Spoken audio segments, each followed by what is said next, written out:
This troubleshooting video is coming into the golf ball with the club face open.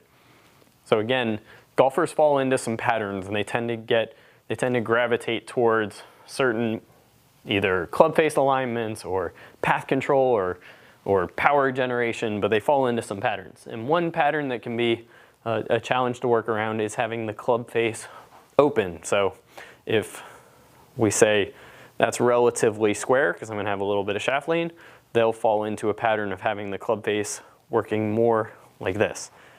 What that'll look like is when you get to about this shaft parallel position where you can get a good view of the club face, it'll be pointing well up towards the sky, kind of like that, as opposed to closer to spine angle or just past parallel would be a little bit more square.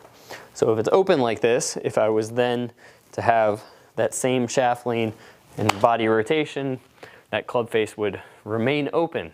So what usually happens is if you get into this open pattern, you'll either stall and flip to try to hit it straight, or what you'll do is it's open like this and you'll tend to get a little bit more outside in. So now that starts straight, but because I chicken winged and had a very leftward path, that's going to tend to start, or it's going to start straight, but it's going to slice off to the right. The good news is if you're struggling with the club face open, there's really only a couple different solutions. One is changing your grip from the start. So if I take my normal grip, just like this, and then if I extend my arms out and that's pretty much vertical, you may want to consider adjusting the grip, and we have a video that walks you through the process I like for that. If you rule out that it's not grip strength, then it's one of the movements. There's really only two places where I'm going to break down in this club face closing. One would be not starting the shaft rotation early enough. So working on the motorcycle either with the left wrist or the thrower's catch, or the motorcycle with the right wrist. Or below waist height, if my release pattern is geared around having no shaft rotation or none of the continued motorcycle, then I don't want to get into a neutral club face position and then have to reopen it, so my brain will tend to err on just keeping it in an open position to set up for a little bit more of an outside in release. So I'm either going to work on that shaft rotation early, or I need to work on that continued shaft rotation late and getting that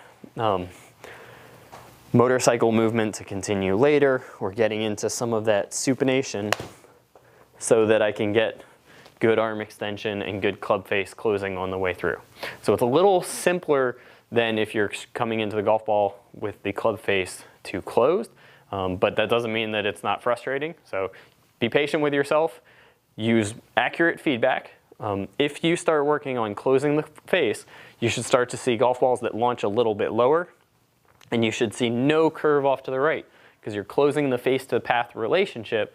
That means they should either go pretty straight or even have a draw to them. If you're not getting that feedback, then even if you feel like you're closing it, you're probably not. You're probably just working around this pattern of having the club face open, and that's something that you ultimately want to resolve, especially when it comes to the longer clubs, because having the club face a little bit closed will allow you to get some of that good body positioning or body rotation, which helps create the optimal launch angle for the longer clubs like the driver.